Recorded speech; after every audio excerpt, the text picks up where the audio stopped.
काट लिए बिल्कुल चिप्स की तरह। देखिए कितने बारीक कटे हुए हैं।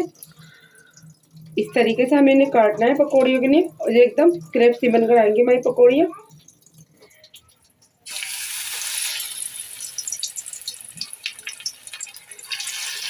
फुल फ्लेम करके हमने अपना ऑयल गर्म कर दिया था, हमने स्लो कर लिया है। मीडियम फ्लेम से हमारी ये पकौड़ियाँ ये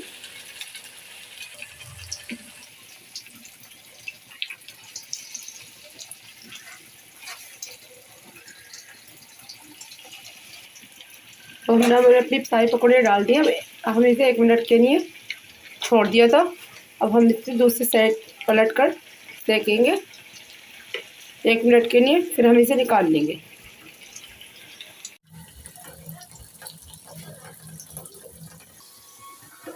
ये देखिए माशाल्लाह से कैसे अच्छे से हमारी पकौड़ियाँ सिक गई हैं। अब हम इसे निकाल लेंगे।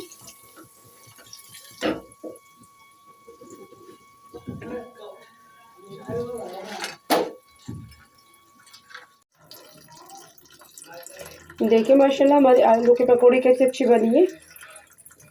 पकौड़ी हमारी तरफ बनाएं, खाएं। अगर हमारी रेसिपी पसंद आई है तो हमारे चैनल को सब्सक्राइब करें, वीडियो को शेयर करें, लाइक करें, कमेंट्स करें। अल्लाह हाफिज़।